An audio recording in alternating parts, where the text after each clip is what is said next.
harapannya saya ketika teman-teman menonton podcast ini itu sudah memahami bagaimana proses penataan dapil dan alokasi kursi.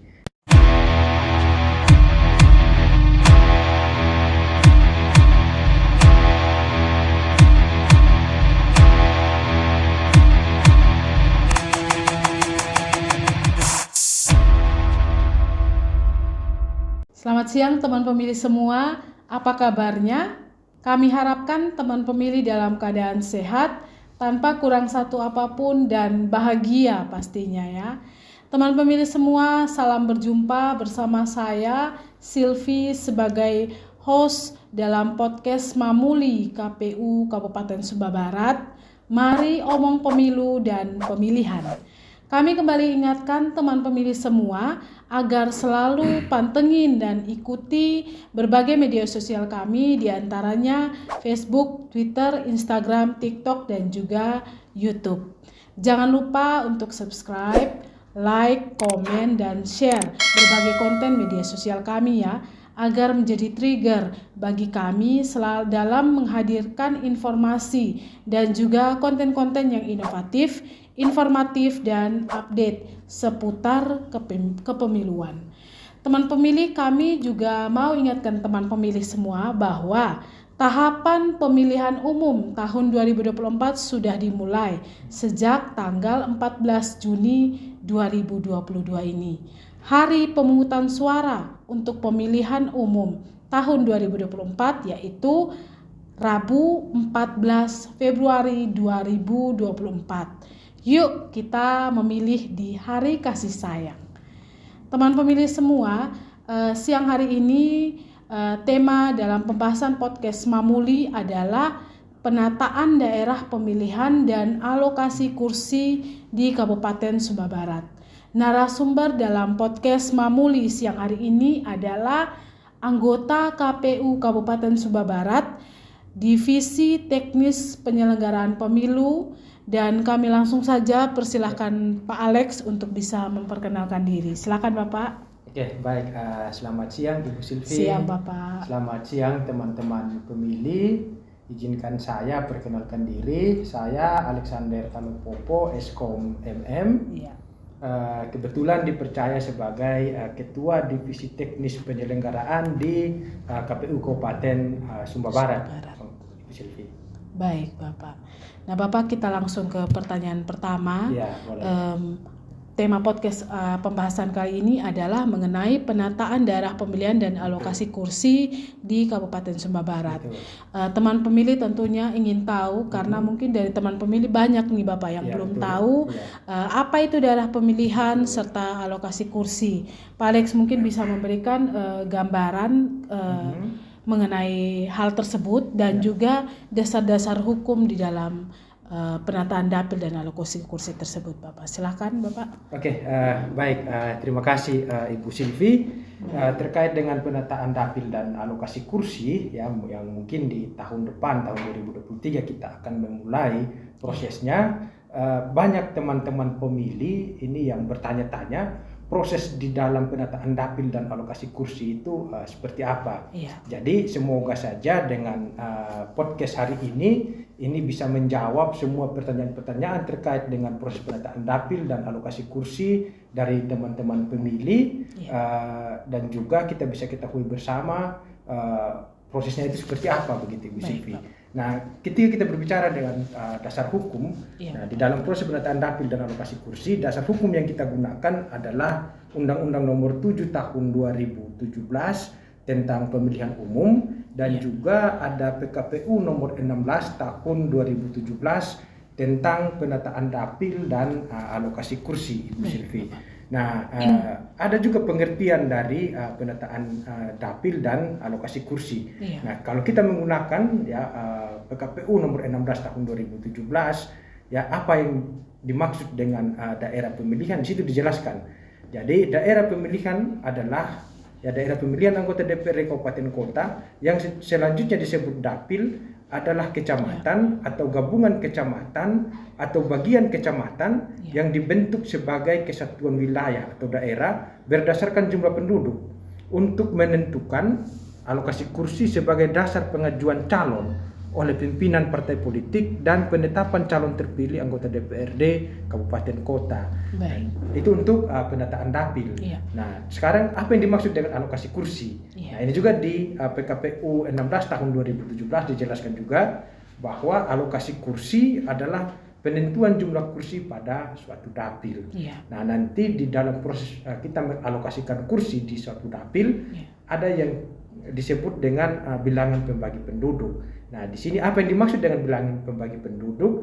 Di sini juga di PKPU 16 tahun 2017 dijelaskan bilangan pembagi penduduk yang selanjutnya disebut BPPD adalah bilangan yang diperoleh dari hasil bagi jumlah penduduk suatu kabupaten dengan jumlah kursi DPRD kabupaten kota. Baik. Jadi terkait dengan hal-hal umum yang perlu kita ketahui bersama Ibu Silvi, itu mungkin penjelasan awal saya sebelum kita masuk nanti di pembicaraan selanjutnya yang mungkin kita akan kupas lebih mendalam lagi. Baik, Bapak.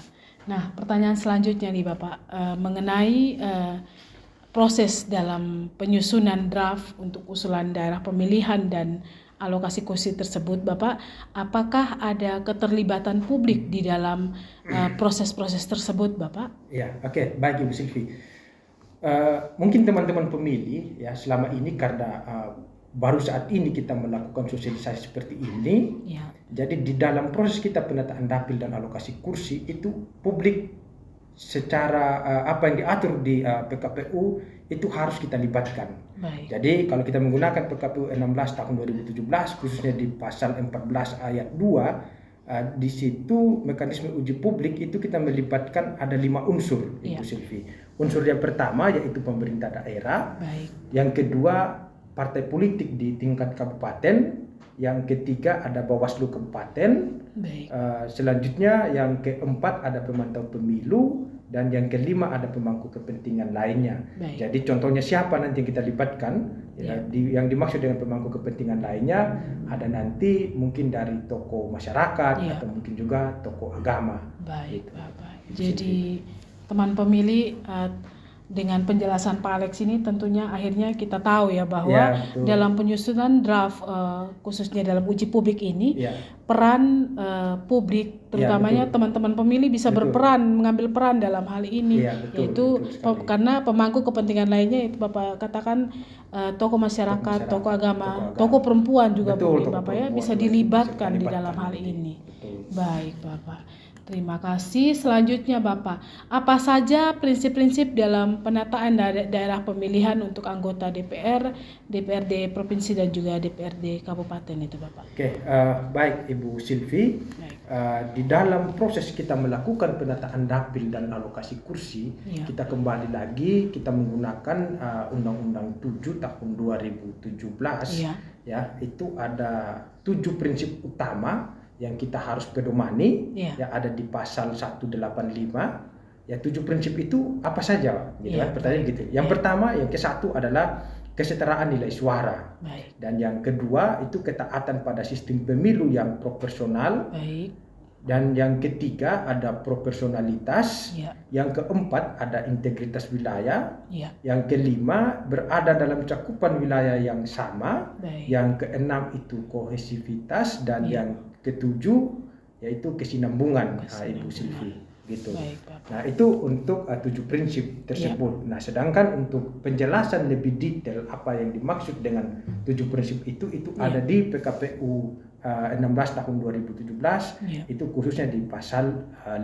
Di situ dijelaskan apa yang dimaksud dari prinsip-prinsip tersebut. Jadi kita mulai dari prinsip yang pertama tadi dari 7 prinsip itu. Prinsip pertama adalah kesetaraan nilai suara. Nah ini di sini dijelaskan prinsip yang mengupayakan harga kursi yang setara antara satu dapil dengan dapil lainnya. Selanjutnya yang kedua Ibu Silvi, ketaatan pada sistem pemilu yang proporsional. Apa yang dimaksud dengan ketaatan pada sistem pemilu yang proporsional? Di sini juga dijelaskan adalah prinsip yang mengutamakan jumlah kursi besar dalam pembentukan dapil. Kita mengutamakan kursi 6 sampai dengan 12 kursi. Selanjutnya yang ketiga ada proporsionalitas, adalah prinsip yang memperhatikan keseimbangan alokasi kursi antar dapil. Jadi kita usahakan antara satu dapil dengan dapil yang lain, keseimbangan kursinya itu harus sama gitu. Selanjutnya yang keempat, ini juga yang tidak kalah pentingnya Ibu Silvi, yaitu integritas wilayah. Ya, adalah prinsip yang memperhatikan keutuhan dan keterpaduan wilayah dengan memperhatikan kondisi geografis dan sarana penghubung. Nah, kebetulan kita di Kabupaten Sumba Barat ada 3 kecamatan, kita gabung menjadi satu dapil. Nah, kebetulan juga kalau kita lihat dari sarana penghubung dan letak geografisnya itu kurang lebih sama. Dan sarana penghubungnya juga itu satu kesatuan. Gitu. Selanjutnya yang keempat, berada dalam satu wilayah yang sama, yaitu penyusunan dapil anggota DPRD Kabupaten Kota harus tercakup seluruhnya dalam satu dapil anggota DPRD Provinsi. Jadi kita tidak boleh pisahkan antara mungkin DPRD Kabupaten Kota dan DPRD Provinsi. Jadi dia harus dalam satu dapil yang sama. Selanjutnya yang keenam Ibu Silvi, yaitu kohesivitas adalah prinsip yang memperhatikan aspek sejarah, kondisi sosial, budaya, adat istiadat dan kelompok minoritas.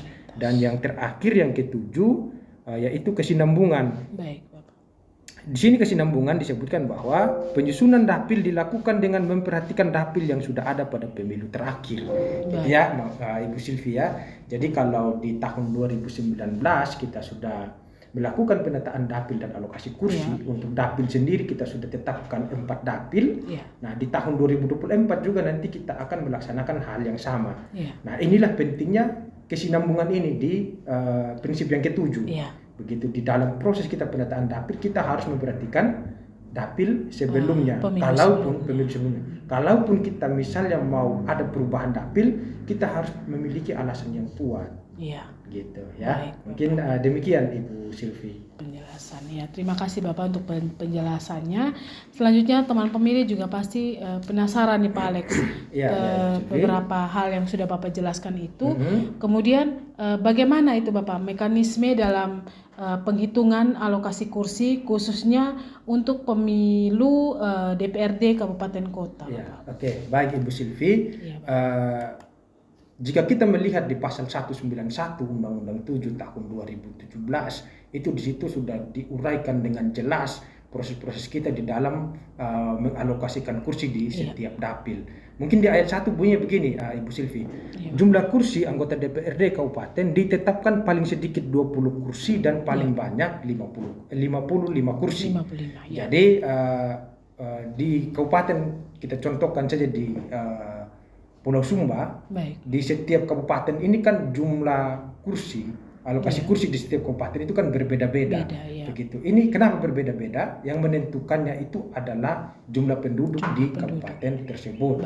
Nah, selanjutnya di ayat yang kedua, ini dijelaskan di situ untuk menentukan jumlah kursi anggota DPRD Kabupaten Kota berdasarkan jumlah penduduk. Nah, di sini juga sudah diuraikan jumlah penduduk di suatu kabupaten, misalnya dari 0 sampai dengan 100.000, alokasi kursi 20 kursi. Dari 101.000 sampai dengan 200.000, alokasi kursi sebanyak 25 kursi. Jumlah penduduk di kabupaten 201.000 sampai dengan 300.000, alokasi kursinya 30 kursi. 301.000 sampai dengan 400.000, alokasi kursinya 35 kursi. 401.000 sampai dengan 500.000, jumlah alokasi kursinya 40 kursi. 501.000 sampai dengan 1 juta, jumlah alokasi kursinya 45 kursi. Jumlah penduduk 1.001.000 sampai dengan 3 juta, itu jumlah alokasi kursinya 50 kursi. Dan lebih dari 3 juta, alokasi kursinya sebanyak 55 kursi.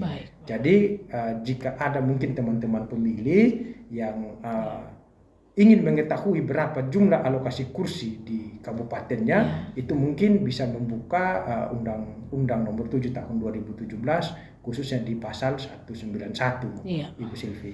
Mungkin demikian terkait dengan penjelasan alokasi kursi di setiap kabupaten. Selanjutnya, Ibu Silvi, kita bicara terkait dengan ketentuan dapil. Ini juga diatur di pasal 192 Undang-Undang 7 Tahun 2017. Di ayat 1 di situ dijelaskan daerah pemilihan atau dapil anggota DPRD kabupaten adalah kecamatan atau gabungan kecamatan. Nah, kebetulan kita di Kabupaten Sumba Barat ada kecamatan, ada 3 kecamatan, kita menggabungkan menjadi satu dapil. Iya, Bapak.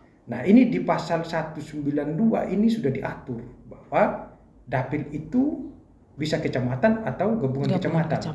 Gitu. Baik. Ketika kita menggabungkan 3 kecamatan menjadi satu dapil, itu merupakan hal yang sudah diatur di Undang-Undang 7.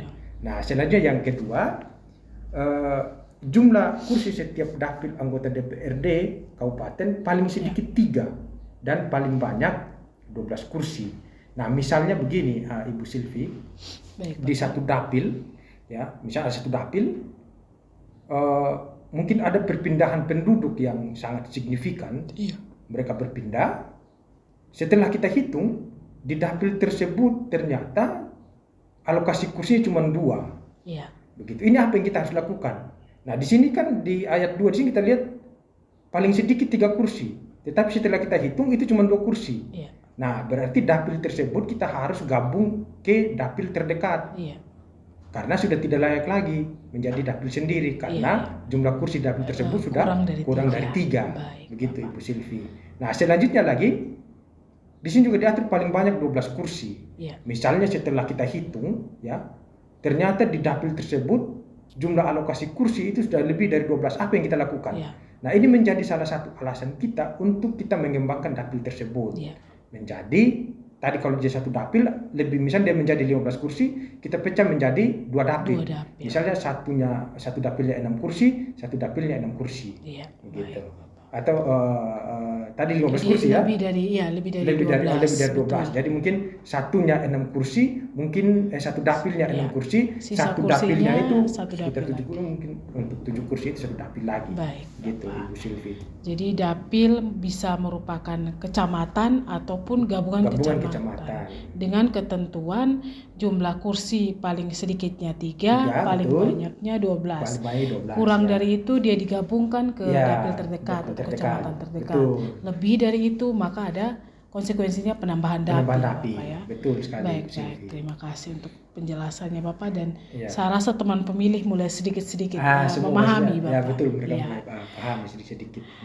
Kemudian Bapak, mungkin Bapak bisa memberikan gambaran singkat atau simulasi singkat Bapak mengenai penetapan dapil serta penghitungan alokasi kursi di Kabupaten Sumba Barat pada pemilihan umum di tahun 2019 Bapak. Baik Ibu Silvi. Jadi terkait dengan mungkin kita bisa jadikan contoh di tahun 2019. Sebelum kita masuk sampai ke contoh, mungkin saya akan jelaskan sedikit terkait dengan mekanisme penentuan alokasi kursi anggota DPRD Kabupaten dan penataan daerah pemilihan. Ini berdasarkan data agregat kependudukan per kecamatan atau DAK 2 yang diserahkan Kementerian Dalam Negeri pada KPU paling lambat 16 bulan sebelum hari pemungutan suara. Jadi ini diatur di pasal 201 ayat 1 huruf A dan ayat 2 Undang-Undang 7 tahun 2017. Jadi begini Bu Silvi. Iya Bapak. Ketika kita mau mengetahui berapa alokasi kursi untuk Kabupaten Sumba Barat, data yang kita gunakan ini itu bukan data dari Disdukcapil setempat. Tetapi nanti secara resmi oleh Kemendagri akan memberikan data agregat kependudukan atau DAK 2 kepada KPU RI. Nah, waktunya kapan? Yaitu 16 bulan sebelum hari pemungutan suara. Jadi sekarang kan kita sudah ketahui bersama bahwa hari pemungutan suara itu kita lakukan di hari Rabu tanggal 14 Februari 2024. Itu mungkin kita bisa hitung mundur. Nah, data itulah yang kita gunakan untuk alokasi kursi. Gitu. Penghitungan alokasi kursi. Nah, itu data itu yang kita gunakan. Jadi bukan data dari Disdukcapil setempat. Betul, Bapak. Jadi data ini DAK 2 tadi diterima oleh KPU RI dan kemudian nanti KPU RI menyerahkan ke masing-masing kabupaten kota ya Bapak ya. Betul sekali. Baik, Bapak. Sekarang kita kayak contoh tadi yang Ibu Silvi katakan pada pemilu 2019. Setelah kita merancang penataan dapil dan alokasi kursi di tahun 2019, kita sudah menetapkan jumlah dapil di Kabupaten Sumba Barat ada 4 dapil Dapil 1 itu adalah Kota Waikabubak. Baik. Dapil 2 itu adalah Kecamatan Wanokaka, Lamboya dan Lamboya Barat. Baik. Dapil 3 itu adalah Kecamatan Tanariwu, dan Dapil 4 itu adalah Kecamatan Loli. Baik. Jadi di tahun 2019 kita sudah sepakati bersama bahwa jumlah dapil di Kabupaten Sumbawa Barat sebanyak 4 dapil yang terdiri dari 6 kecamatan ya. 6 kecamatan, hanya ada 3 kecamatan yang kita gabung menjadi satu dapil. Nah, kebetulan juga di tahun 2019 ya jumlah penduduk kita ya sebanyak 145.061 jiwa. Ya. Jadi Bapak, jadi 145.061 betul, jumlah penduduk itu berdasarkan DAK 2 tadi, Bapak. DAK 2 di tahun 2019 yang diserahkan kepada KPU RI. Baik, Bapak. Begitu. Atas dasar itulah kita dialokasikan kursi sebanyak 25. Jadi kalau kita mengacu tadi pada jumlah penduduk dan alokasi kursi itu, kita kan berada di antara 101.000 sampai dengan 200.000 jiwa. Jadi secara otomatis kita dialokasikan kursi sebanyak 25 kursi.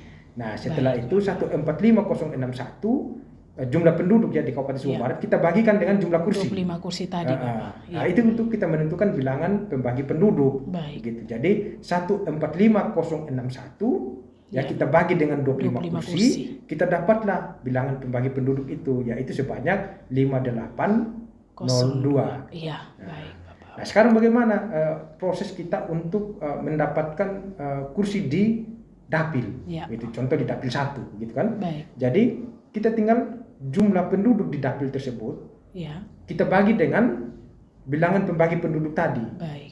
Gitu. Jadi jumlah penduduk di dapil kita bagi dengan 5802 tadi, itu kita dapatkan jumlah kursi di dapil tersebut. Dapil, gitu. Bapak, ya. Nanti masing-masing dapil kurang lebih seperti itu caranya, Ibu Silvi. Baik, terkait Bapak. kadang-kadang kan ada teman-teman pemilih ya, kadang-kadang mereka bertanya, apakah di dapil 1 itu kursinya ada bertambah atau dia berkurang? Iya. Gitu. Nah, kalau mau tahu terkait dengan ini, nanti secara resmi ya data kependudukan di dapil tersebut yang diserahkan oleh Kemendagri ke KPU RI, itulah yang menjadi dasarnya kita. Baik. Kita total, kita bagi dengan jumlah pembagi penduduk tadi, kita dapatkan sudah jumlah kursi di dapil tersebut. Iya. Nah, kalau sekarang misalnya PPD itu, Bapak, yang tadi 5802 kita dapatkan, betul. Kemudian nanti dibagi dengan jumlah penduduk di masing-masing kecamatan, Bapak, ya, dibagi lagi. Ya, dibagi betul. Baik. Nanti ada proses teknisnya seperti apa. Ya. Nanti mungkin ketika kita masuk proses itu,